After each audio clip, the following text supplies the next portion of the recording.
Sachin Rathore and welcome to action academy. So friends, आज के video interesting होगा आप सभी लोगों के लिए जो इंग्लिश बोलना सीखने की जर्नी में है, जो इंग्लिश बोलना सीखना चाहते हैं, जिन्होंने नहीं शुरुआत की अभी और जो शुरुआत करना चाहते हैं, उन लोगों के लिए मेरे पास आज 3 टिप्स ऐसी है जो बिगिनर्स हैं वो अपनी शुरुआत कर सकते हैं, और जिन्होंने शुरुआत कर दी उन लोगों के लिए तीनों टिप्स बहुत ज़्यादा बेनिफिशियल होने वाली है। सो फ्रेंड्स, इस वीडियो को लास्ट तक देखना जिससे आपको इन 3 टिप्स से कुछ न कुछ ऐसा फ़ायदा हो जिसमें आप आने वाले समय में अपनी इंग्लिश को और अच्छा कर सके और बेहतर कर सके और इम्प्रूव कर सके। सो फ्रेंड्स, विदाउट डिले इसको फटाफट स्टार्ट करते हैं। सो फ्रेंड्स, आज की हमारी पहली टिप है वो है छोटे छोटे सेंटेंसेस बनाना, स्मॉल सेंटेंसेस। ऐसे सेंटेंसेस बनाना है जो हम बना सकते हैं। देखिए, हमारी गलती यही होती है। मेरे बहुत सारे ऐसे फ्रेंड हैं, बहुत सारे ऐसे दोस्त लोग हैं, ऐसे बहुत सारे स्टूडेंट्स हैं जो बोलते हैं मुझे कि सर मुझे इंग्लिश बोलना सीखना है। देखिए, इंग्लिश बोलना सीखने के लिए हम सबसे बड़ी गलती क्या करते हैं, हम नए नए वर्ड्स, नए नए सेंटेंसेस सीखना शुरुआत में स्टार्ट कर देते हैं। अभी हमने शुरुआत ही की है और हम नई नई चीज़ें ट्राई कर रहे हैं। देखो, हमको करना क्या है, छोटे छोटे सेंटेंसेस का मतलब ये है कि जो आपको आता है, जैसे आपको जितने वर्ड्स आते हैं जो पहले से आते हैं, ओके। और ऐसा कोई व्यक्ति नहीं है, एक बिना पढ़ा लिखा व्यक्ति भी जो होता है उसको बहुत सारे ऐसे वर्ड्स पता होते हैं जो वो कहीं ना कहीं सुनकर, कहीं ना कहीं देखकर सीखता है। तो आपको क्या करना है कि नए नए जो छोटे छोटे वर्ड्स हैं, नए छोटे छोटे सेंटेंसेस हैं, उनको बोलना है डेली लाइफ में। जो आपको आता है, देखना ध्यान रखने वाली बात इस टिप में है कि जो आपको आता है उसी को स्पीक करना है, उसको ही बोलना है। ऐसा नहीं कुछ नया लेकर आ गए। सबसे पहले आप छोटे छोटे सेंटेंसेस बनाएं और उन छोटे छोटे सेंटेंसेस से अपनी इंग्लिश में, अपने डेली लाइफ में उनको इम्प्लीमेंट करें, रोज़मर्रा की ज़िंदगी में बोले। जैसे मान लीजिए मैंने कहा कि मुझे चाय पसंद है तो मेरा आई लाइक टी। ऐसे वर्ड जो आपको आते हैं, जैसे हमको चाय का पता है, टी होता है, आपने बोला कि आई बाई मिल्क, है ना। आप दूध खरीद रहे हैं तो उसको बोलना चाहिए आई एम बाइंग मिल्क, पर आपने बोल दिया आई बाई। गलत बोला, कोई दिक्कत नहीं, पर आपने एटलीस्ट बनाया। ऐसे ढेर सारे सेंटेंसेस बना सकते हैं। जैसे कि I buy vegetable, I go to market होता है। जैसे मान लो आप जा रहे हैं मार्केट, आप बोले I am going to market होना चाहिए, आपने बोल दिया आई गो टू मार्केट। ऐसे open the window, close the door, छोटे छोटे सेंटेंसेस, छोटे छोटे, है ना। आई गो फॉर अ वॉक, ऐसे ऐसे सिंपल सेंटेंस जो हमको आते हैं। लेकिन आने से काम नहीं होगा, आपको उसको क्या करना पड़ेगा, स्पीक आउट करना पड़ेगा, बोलना पड़ेगा, तभी आप उसको कर पाएंगे। वैसे ही मेरे ऐसे बहुत सारे फ्रेंड्स हैं, वो क्या करते हैं, किताबें पढ़ते हैं, ग्रामर पढ़ते हैं, ये सारी चीज़ें, नई नई चीज़ें सीखने की कोशिश करते हैं। जो उनको आता है उसको डेली लाइफ में लाना पड़ेगा। तो पहली टिप हमारी हो गई क्या, कि आपको छोटे छोटे सेंटेंसेस बनाना है, जिसे हम ब्रोकन इंग्लिश भी बोलते हैं, टूटी फूटी जैसी आपको आती है बोलना है।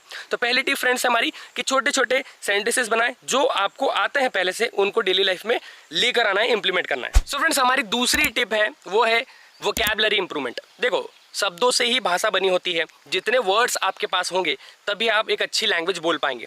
यदि आपके पास वर्ड्स नहीं है, आपके पास ज़्यादा वर्ड्स नहीं है, तो आप ज़्यादा सेंटेंस नहीं बना पाएंगे। ज़्यादा सेंटेंस आप नहीं बोल पाएंगे तो आपकी जो लैंग्वेज है वो बड़ी ऑड से लगेगी। मतलब आप सेम रिपीट करेंगे एक ही वर्ड को, एक ही सेंटेंस को। तो जो हमने पहली टिप में सीखा क्या, कि छोटे छोटे सेंटेंसेस बनाना है, जितने आपको वर्ड्स आते हैं वो। लेकिन जब आप इस चीज़ को इम्प्लीमेंट कर लेंगे, उसके बाद आपको क्या करना है कि नए वर्ड्स का यूज़ करना है। कोई 4-5 वर्ड डेली, 5 वर्ड्स डेली भी यदि आप सीखते हैं, 5 वर्ड आपने राइट डाउन करना है बुक में, आपकी कॉपी में। उन 5 वर्ड्स को याद करने से काम नहीं होगा। हमारी गलती होती है कि हम क्या करते हैं, ढेर सारे वर्ड्स याद कर लेते हैं। तो वर्ड्स याद करने से कोई फ़ायदा नहीं है। हाँ, ये फ़ायदा है कि आपको उसके मीनिंग पता चल जाएंगे, आपको इंग्लिश समझ में आएगी, लेकिन आप बोल नहीं पाएंगे ना। आपको क्या करना है, उन वर्ड से सेंटेंसेस बनाना है। जैसे मान लीजिए कि कोई भी एक वर्ड आपको नया मिला, जैसे मैंने कहा कि क्यूरियस, है ना। मैंने एक नया वर्ड सीखा क्यूरियस, तो सिर्फ क्यूरियस आपने सीख लिया, जिज्ञासु बोलते हैं जिसको हिंदी में। तो क्यूरियस सीख लेने से फ़ायदा नहीं है, आपको उससे क्या बनाना है, सेंटेंस बनाना है। जो भी वर्ड आपने नया सीखा उससे 4-6 सेंटेंस बनाओ। जैसे मैंने यदि क्यूरियस से कोई सेंटेंस बनाया कि I am curious to know about this new thing, भाई मैं बड़ा जिज्ञासु इस नई चीज़ को सीखने के लिए, तो जानने के लिए, सीखने के लिए। I am curious to learn this new topic, मैं नया टॉपिक सीखने के लिए बड़ा क्यूरियस हूँ, जिज्ञासु। तो इस तरीके से जो भी हमारे पास वर्ड्स आएंगे उन सारे वर्ड्स से आपको सेंटेंस बनाना पड़ेगा। तो फ्रेंड्स, ये हमारी दूसरी टिप, जिसमें आप लोगों को नए नए वर्ड से नए नए सेंटेंसेस बनाना है और आपको उसको डेली लाइफ में लेकर आना है सारे वर्ड्स को। तभी आप क्या कर पाएंगे, इंप्रूव कर पाएंगे आपकी लैंग्वेज को। अदरवाइज वो ऐसी ऑड सी रहेगी, जो आपको आते हैं वर्ड्स वहीं पर यदि आप अटक गए तो आप वैसे ही बोलेंगे जैसी आप छोटे छोटे सेंटेंसेस बोल रहे हैं। आपको यदि आपकी भाषा को और आगे बढ़ाना है और ज़्यादा इंप्रूव करना है, तो वर्सेटाइल बनाना है, तो आपको नए नए वर्ड से नए नए सेंटेंसेस बनाना पड़ेंगे। सो फ्रेंड्स, ये थी हमारी दूसरी टिप। सो फ्रेंड्स, आज की हमारी लास्ट टिप है वो है कि हमें ट्राई करना है इंग्लिश में सोचना, जिसे आपने बहुत ज़्यादा इंटरनेट पे, यूट्यूब पर देखा होगा कि थिंक इन इंग्लिश कहा जाता है। देखिए, इससे पिछले बहुत सारे वीडियोस में मैंने बात की है थिंक इन इंग्लिश के बारे में।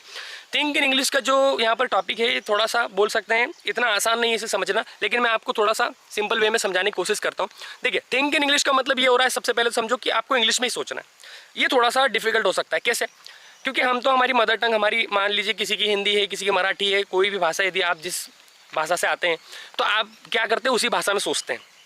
जिस भाषा में आप सोचते हैं उस भाषा से आप यदि कोई नई भाषा सीख रहे हैं तो पहले उस भाषा में उस सेंटेंस को बनाते हैं, फिर उसको ट्रांसलेट करते हैं। इसी को ट्रांसलेशन मेथड कहते हैं। कि आप क्या कर रहे हैं कि जब आपने सोचा तो आपकी मदर टंग में आपने सोचा, फिर उसको आपने ट्रांसलेट किया, जो भी भाषा, जैसे इंग्लिश में ट्रांसलेट किया, क्योंकि आप इंग्लिश सीख रहे हैं तो आप आपकी भाषा से काय में ट्रांसलेट करेंगे, इंग्लिश में। तो आपने इंग्लिश में ट्रांसलेट किया, ठीक है। इंग्लिश में ट्रांसलेट करने के लिए जब हम बात कर रहे हैं तो ये ट्रांसलेशन मेथड होगी। क्या आप ट्रांसलेट कर करके बोल रहे हैं, इसमें टाइम लगता है, देखो। लेकिन थिंक इन इंग्लिश कब होगा? थिंक इन इंग्लिश तब होगा जब आपके दिमाग में बहुत सारे सेंटेंसेस, बहुत सारे वर्ड्स आ जाएंगे और ये पूरी जो प्रोसेस है क्विक हो जाएगी।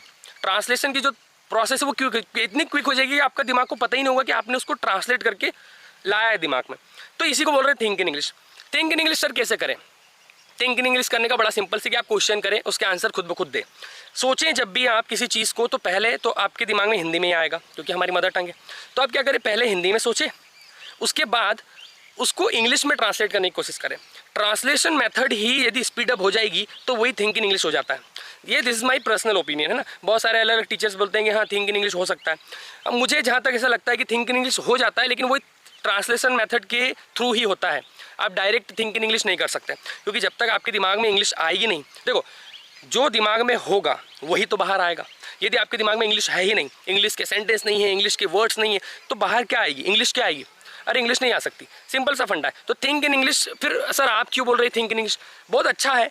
थिंक इन इंग्लिश यदि आपके दिमाग में हो जाता है तो सबसे बेटर चीज़ हो जाएगी कि आप डायरेक्ट इंग्लिश में ही बोलेंगे। इंग्लिश में सोचेंगे तो बोलेंगे भी काहे में, इंग्लिश में। वही है कि वो ट्रांसलेशन मेथड स्पीडअप हो जाएगी। तो हमको तो सीखने से मतलब है कैसा भी हम सीखना है हमको, चाहे ट्रांसलेशन मेथड स्पीडअप हो जाए या आप थिंक इन इंग्लिश सीख जाए, वो भी बहुत बढ़िया है। तो तीसरा हमारी तीसरी टिप है कि आप थिंक इन इंग्लिश की कोशिश करें। आप क्या करें, बहुत सारे सेंटेंसेस, वर्ड्स सीखते जाएं, क्वेश्चन करते जाएं ढेर सारे। जब आप खुद से ढेर सारे क्वेश्चन करेंगे तो हिंदी में करेंगे, उसको इंग्लिश में ट्रांसलेट करें, उसके आंसर भी इंग्लिश में। जो भी चीज़, किसी चीज़ को आपने देखा तो इंग्लिश में सोचो। मैंने कोई चीज़ देखी, कोई भी चीज़ मेरे आसपास मुझे दिखी तो मैं उसको इंग्लिश में सोचूं। मैं किसी से बात कर रहा हूँ, उसने कोई सेंटेंस बोला तो उसको इंग्लिश में कर दो ट्रांसलेट अपने दिमाग में। तो यही तो है थिंक इन इंग्लिश। तो फ्रेंड्स, आई होप आप लोगों को ये तीनों टिप में कुछ न कुछ नया सीखने को ज़रूर मिला होगा।